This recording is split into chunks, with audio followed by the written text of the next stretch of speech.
Hello everyone, welcome back another video. तो ये आपका सेकंड ईयर का ही वीडियो है जिसमें हम डायनामिक्स को डिस्कस करने वाले हैं। ठीक, तो ये डायनामिक्स से रिलेटेड वीडियो होगा जिसमें मैं आपको देखो यूनिट 1 में ही यूनिट 5 हमने डायनामिक्स में यूनिट 5 को स्टार्ट किया था सबसे पहले। ठीक है, तो यूनिट 5 में मैंने 2 लेक्चर करवा दिए थे। ये लेक्चर नंबर तीसरा है यूनिट 5 में। ठीक, तो उसको हम आगे फर्दर प्रोसीड करने वाले हैं और जिसमें हम आज क्वेश्चन डिस्कस करेंगे कि क्वेश्चन किस टाइप से रहता है। तो देखो, ओवरऑल हम सारे क्वेश्चन नहीं डिस्कस करेंगे। ठीक है, जो भी इम्पोर्टेंट क्वेश्चन होंगे, जो पूछे गए क्वेश्चन होंगे एग्जैक्टली, ठीक है, वही क्वेश्चन हम डिस्कस करने वाले हैं, क्योंकि जो क्वेश्चन पूछा जाता है वही पूछने के चांसेस हैं।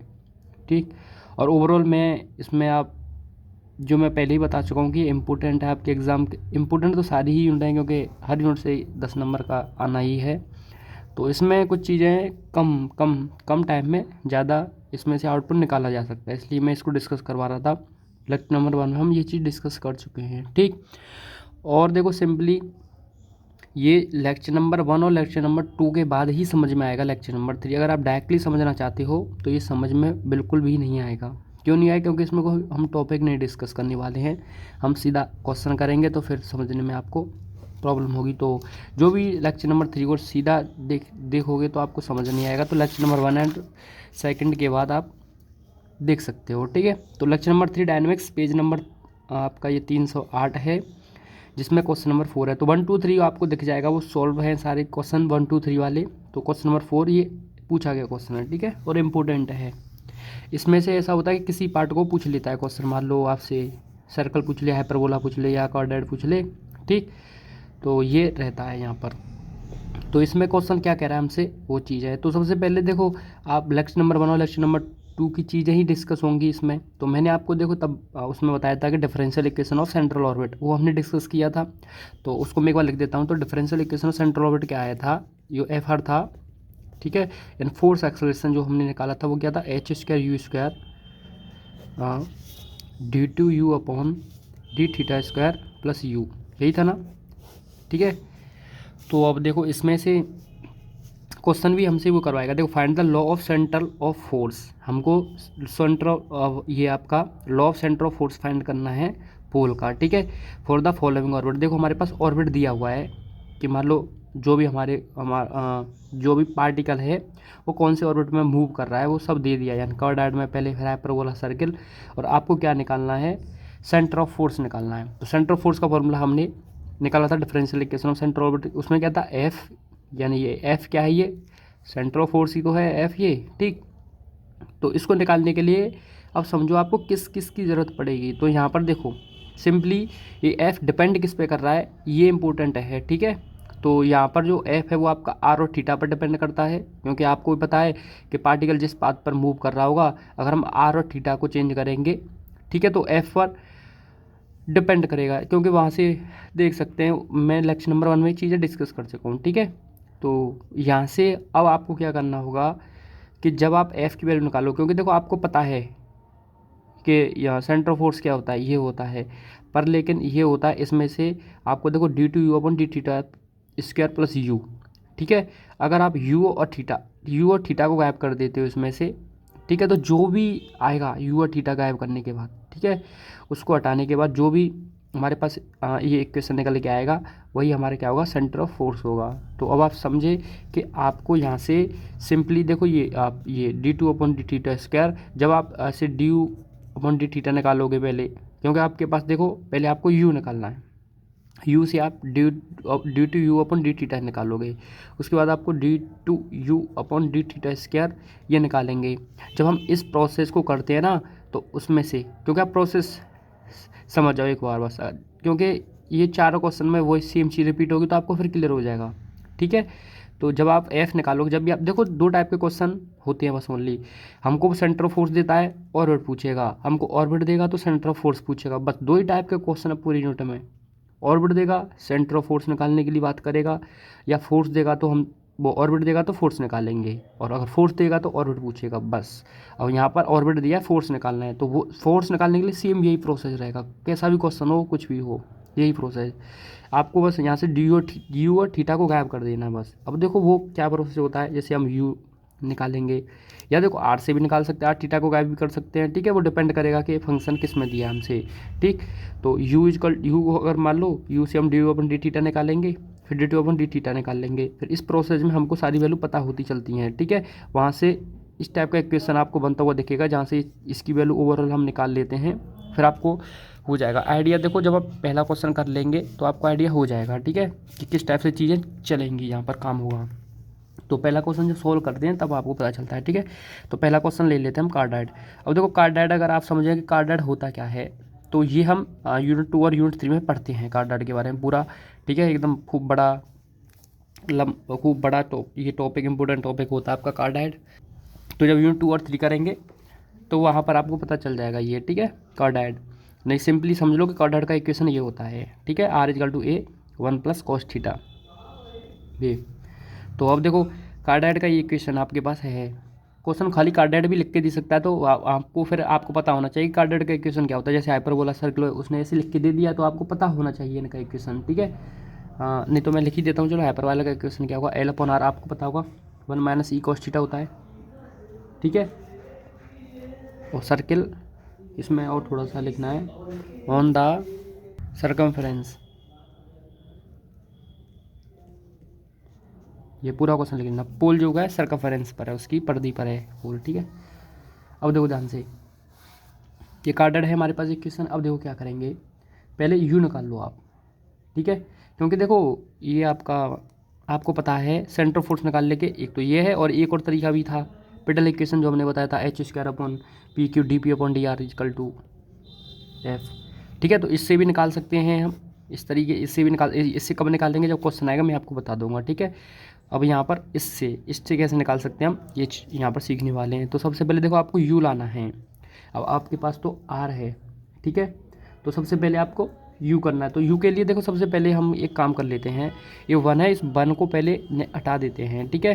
अगर देखो 1 प्लस साइन थीटा होता तो तब भी हम 1 के लिए कुछ करते, ठीक है। तो इसके लिए आपको पता है, आपने 12th में इंटीग्रेशन में पढ़ा होगा ये सारी चीज़ें, 1 प्लस कोस 1 को कैसे गायब किया जाता है, या 1 प्लस साइन थीटा हो तब भी हम क्या बना सकते हैं। तो देखो इसमें हम 1 प्लस, अब आपको पता होगा कि कोस टू थीटा के 2 फॉर्मूले होते हैं, ठीक है। तो कोस टू थीटा का फॉर्मूला होता है, एक तो ये पढ़ा होगा, एक साइन के फॉर्मेट में होता है 1 माइनस 2 साइन स्क्वायर थीटा, और एक होता है 2 कॉस स्क्वायर थीटा माइनस 1, ये होता है ना। अब यहाँ पर देखो ये यहाँ पर एंगल थीटा है सिर्फ ओनली, यहाँ पर 2 थीटा है, क्योंकि इस एंगल का ये एंगल जो होता है डबल होता है, यहाँ पर जो एंगल दिया होगा उसका ये डबल होगा, ठीक है। अब यहाँ पर ही मान लो थीटा की मुझे वैल्यू निकालनी हो, तो यहाँ पर मतलब मुझको हाफ करना पड़ेगा, तब इसका डबल ये बनेगा, ठीक है। तो यहाँ से कॉस थीटा की वैल्यू ये निकल के आती है, ठीक। तो यहाँ से ये वैल्यू निकल के आ जाती है, तो आपको पता होगा सिंपली, ठीक है। तो यहाँ से देखो ये 1 आपको करना है, तो आपको कौन सा इनमें से फॉर्मूला रखना पड़ेगा, यहाँ पर ये रखना पड़ेगा क्या, 2 cos square theta by 2 minus 1, यही हमको यहाँ पर पुट करना पड़ेगा, ठीक। अब देखो 1 से 1 कैंसिल हो जाएगा, तो यहाँ से क्या आएगा, देखो ये आ जाएगा 2a cos square theta by 2, ठीक है। अब देखो सिंपली ये हो गया r। अब वो आपको एक चीज़ आपको पता होगा, ये u इजकल टू क्या होता है। अब क्योंकि देखो अगर मैं 1 अपॉन r निकालना चाहूँ, यहाँ से ध्यान समझना, मैं कर रहा हूँ यहाँ से 1 अपॉन r करूँगा तो ये 1.2a हो जाएगा, ये भी नीचे जाएगा, अब ये भी नीचे जाएगा, अब नीचे ये जाएगा तो ये बनेगा 1 अपॉन कॉस स्क्वायर थीटा, यही बनेगा ना। तो 1 अपॉन कॉस स्क्वायर थीटा क्या होता है, ऊपर जाएगा तो सेक स्क्वायर थीटा बाई 2 तो हो जाएगा ना, 1 upon cos theta sec theta होता है, तो 1 अपॉन कॉस स्क्वायर थीटा नीचे आएगा तो ऊपर जाकर सेक स्क्वायर थीटा ही हो जाएगा। ये ऐसा क्यों किया, क्योंकि मैं जानता हूँ u इजकल टू क्योंकि हम जानते हैं u equal to 1 upon r होता है, तो यहाँ से हम बोलते हैं implies that u equal to जो वैल्यू हो जाएगी 1/2 सेक स्क्वायर थीटा बाई 2 हो जाएगी नहीं हो जाएगी, बताओ। u इक्वल टू 1/r होता है, तो r से मैंने 1/r कर लिया, ये वैल्यू आ गई, अब ये u के बराबर होगी, तो u की वैल्यू आ गई, ये मेन हमारा इंपॉर्टेंट है। सबसे पहले आपको u की वैल्यू निकाल लेनी है, ठीक है। ये 1 हो 1 माइनस में हो, इन सबको पहले हटा के नेगलेक्ट नहीं करना है, उसको सिंपली वहाँ से सॉल्व करके उसको हटा देना वहाँ से। तो u इक्वल टू 1/u हो गया, ठीक है। यहाँ से u की वैल्यू आ गई। अब देखो फिर मैंने क्या कहा था, u से डी, अब आपको ड्यू अपॉन डी थीटा निकालना है, क्योंकि यहाँ से ये इसको गायब करना है ना, तो यहाँ से अब मुझको ड्यू अपॉन डी थीटा निकालना है। तो वो कैसे आएगा, अब मैं इसका डिफरेंशिएट कर दूँ ना, differentiation with respect to theta, और थीटा का रेस्पेक्ट डिफरेंशिएट करोगे तो ड्यू अपॉन डी थीटा हो जाएगा, ये हो जाएगा आपका अब करो इसका डिफरेंशिएट, तो 1/2a, इसका करोगे 2 आगे आ जाएगा, 2 sec square 2 sec theta by 2। अब सेक थीटा बाई 2 को भी करोगे डिफरेंशिएट, तो sec theta into tan theta होता है इसका डिफरेंशिएट। अब फिर थीटा बाई 2 का भी डिफरेंशिएट करोगे तो यहाँ से 1/2 आ जाएगा। समझ में तो आ गया होगा ना कैसे करते हैं। पावर है पहले तो पावर आगे आ जाएगी, तो 2 सेक थीटा एक्स की, इस एक्स स्क्वायर का डिफरेंशिएशन 2x होता है ना, 2 आगे आ जाता है, ये फिर 2 पावर में से एक कम हो जाएगा, तो 2 आगे आ जाएगा, 2 में से एक कम होगा तो सेक थीटा, ये ठीक है। फिर अब सेक थीटा का भी तो करोगे ना, तो सेक थीटा का differentiation sec theta into tan theta होता है। फिर यहाँ थीटा बाई 2 का भी तो करोगे 1/2, ठीक है। अब देखो कोई कुछ से कैंसिल हो रहा है, 2 से 2 कैंसिल हो रहा है, तो यहाँ से वैल्यू क्या आएगी देखो ध्यान से। अब यहाँ से इसकी वैल्यू आ जाएगी 1/2a, क्योंकि 2 से 2 कैंसिल, ये सेक से सेक मल्टीप्लाई हो जाएगा, तो सेक इसका थीटा बाई 2 और टेन थीटा बाई 2, ये आ जाएगी वैल्यू, ठीक है। अब देखो नेक्स्ट यहाँ तक हो गया। अब देखो 1/2a सेक इसका थीटा बाई 2 की वैल्यू दिख रही है एक बार, ये वैल्यू को मैं यू लिख सकता हूँ, लिख दूँ ना, तो इसमें साइड में यहाँ लिख देना from equation second u into tan theta by 2।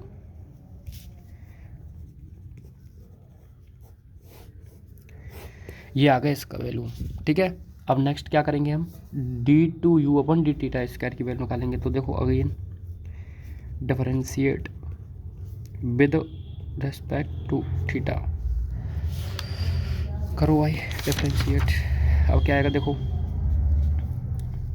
इसी में आ जाएगा, इधर से यहाँ से लिखता हूँ d/u/d theta square is equal to, क्योंकि देखो यहाँ पर 2 वेरिएबल हैं, तो फर्स्ट इंटू सेकंड वाला लगाना पड़ेगा यहाँ पर, ठीक है। तो फर्स्ट इंटू सेकंड लगाते हैं, तो क्या हो जाएगा, first sem tan theta by 2 का डिफरेंशिएशन सेक इसका थीटा बाई 2 हो जाएगा, ठीक है। फिर 1/2 थीटा बाई 2 का हो तो 1/2 आ जाएगा, plus tan theta by 2 same you का डिफरेंशिएशन होगा d/d थीटा हो जाएगा, ठीक है। तो यहाँ से ये आ गया आपका। अब देखो ध्यान से, ये आ गया u/2 sec square theta by 2 plus, ध्यान से देखो d/d थीटा की वैल्यू दिख रही है क्या है, u इंटू टेन थीटा है, टेन थीटा बाई 2 है, यहाँ रख दूँ, तो u into tan theta by 2 into theta by से मल्टीप्लाई होकर टेन स्क्वायर थीटा बाई 2 आ जाएगा, ठीक है। यहाँ तक ये आ गया, कोई दिक्कत आई होप आपको नहीं होगी, ठीक है। तो u into tan square theta by 2, ठीक है, यहाँ तक एकदम सही है, ठीक है। थोड़ा सा कैलकुलेशन देखते रहना, कहीं मिस्टेक ना हो जाए, ठीक। अब देखो ध्यान से,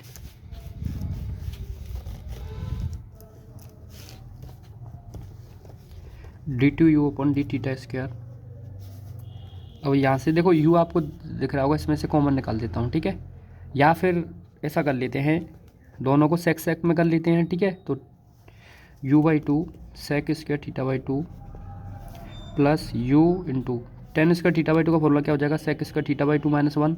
अब देखो इसमें एक चीज़ याद रखना, जो भी क्वेश्चन आप लगा पाओगे वही वह कर पाओगे, ध्यान रखना। अगर आप देखो डायनेमिक्स का कोई भी क्वेश्चन हो, अगर आपने नहीं किया होगा ना, तो आप उसको कर नहीं पाओगे एग्ज़ाम में, ये आप ध्यान रखना, ठीक है।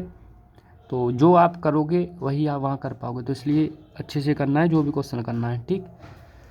अब देखो ध्यान से, ये u/2 sec square theta by 2 plus ये u into sec square theta by 2 हो जाएगा, ठीक है, माइनस u हो जाएगा, ठीक। अब देखो u आ गया ना, अब u को इधर ले जाओ, d/d theta square plus u is equal to, देखो इसको ऐड करो, आप ऐड करोगे तो ये क्या हो जाएगा, u/2 देखो आधा और एक कितना होता है, कितना होता है, हाफ ऑफ 1 होता है, हाफ ऑफ 1 मतलब 3/2 होता है, 1/5 ही तो हो जाएगा, u sec square theta by 2, ये आ गया। तो देखो ये वैल्यू जो आपको दिख रही होगी, ये d/d थीटा इसका प्लस u की आ गई सीधा पूरा कम्प्लीटली। तो हमको देखो इसी की तो वैल्यू चाहिए थी ना, देखो u की वैल्यू हमारे पास है, ठीक है। तो अब सीधा ही हमको d/d थीटा इसका प्लस u की वैल्यू आ गई यहाँ से, ठीक। तो अब ध्यान से देखो, ये अभी थीटा तो इसमें है ना, अभी तो थीटा को गायब करना बाकी है, ठीक है। तो इस थीटे को गायब करने के लिए क्या करेंगे, देखो यू की वैल्यू क्या है, यहाँ से देखो ध्यान से, यू की वैल्यू आपकी 1/2a sec स्क्वायर θ/2 ये है, ठीक है। अब यहाँ से देखो एक चीज़ आपके पास क्या है, ठीक है, ठीक, देखो यहाँ से अब ये मैं यहाँ से जो वैल्यू अगर निकालना चाहूँ तो देखो किसकी वैल्यू ले सकता हूँ, मेरे पास देखो 2a तो नहीं है नीचे, मतलब मैं a को इधर भेज देता हूँ, तो यू एज कल टू क्या हो जाएगा 1/2 sec स्क्वायर θ/2 हो जाएगा। तो मतलब मैं 1/2 sec स्क्वायर θ/2 की जगह पर 1/2 sec स्क्वायर θ/2 की जगह पर मैं यू ए रख सकता हूँ, ठीक है। तो ये 3/2 यू एक ये रहा, एक ये रहा, तो यू स्क्वायर ए, ध्यान समझना, ये आपकी वैल्यू आ गई 3/2 ए यू स्क्वायर, ठीक है। तो ये इसकी वैल्यू आ गई। अब देखो ध्यान से d2/dθ² plus you, equation number 3। अब हमको पता है क्या, लेट एफ बी, इसको लिख दो एफ बी द, या हाँ सेंट्रल एक्सेलरेशन बोल सकते हैं, या फिर हम इसको आपका सेंट्रल फोर्स भी बोल सकते हैं, ठीक है। या let F be central attractive acceleration, ठीक है। तो देन डिफरेंशियल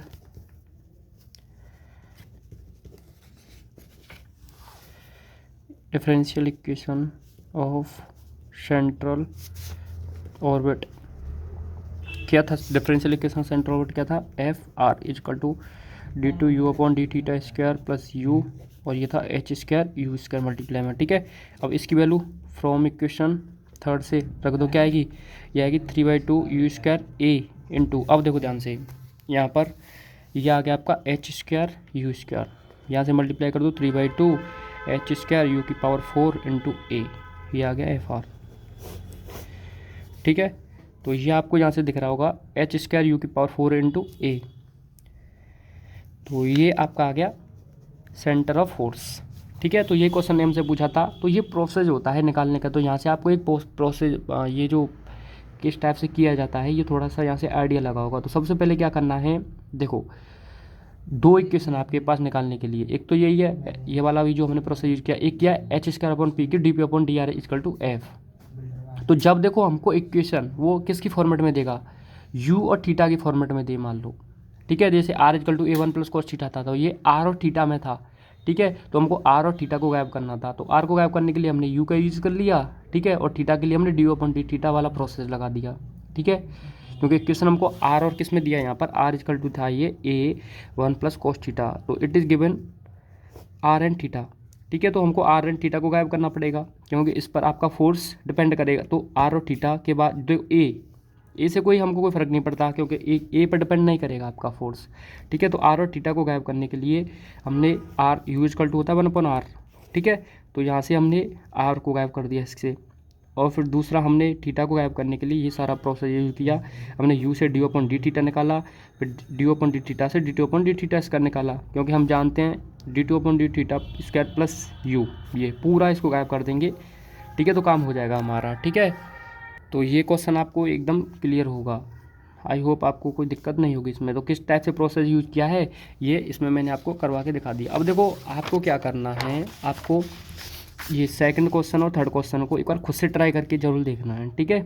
वैसे मैं इसी वीडियो में करवाने वाला था, पर लेकिन पहले आप एक बार ट्राई करना है इसको, क्योंकि वीडियो आपको देखो फर्स्ट और सेकंड थर्ड मान लो थोड़ा सा डिफरेंस की बात मिल ही जाएगी जल्दी। इस वीडियो को मैं साथ में ही वैसे करूँगा, पर लेकिन इस वीडियो को बस यहीं तक करेंगे, एक ही क्वेश्चन करेंगे, जिससे आप खुद से ट्राई करना सेकंड थर्ड और फोर्थ क्वेश्चन को, ठीक है। सेकंड या फोर्थ को करना, अगर आपको थर्ड नहीं समझ में आई तो ठीक है, पर खुद से ट्राई जरूर करना, जिससे आपको थोड़ा आप समझ पाओ चीज़ों को कि किस टाइप से प्रोसेस लगाया है। पर लेकिन थर्ड सेकंड फोर्थ को मैं खुद से कराऊंगा, ठीक है। नेक्स्ट वीडियो इन 3 क्वेश्चन पर ही मिलेगी, आप वहाँ से देख लेना, पर खुद से ट्राई जरूर करना आपको, ठीक है। Thank you.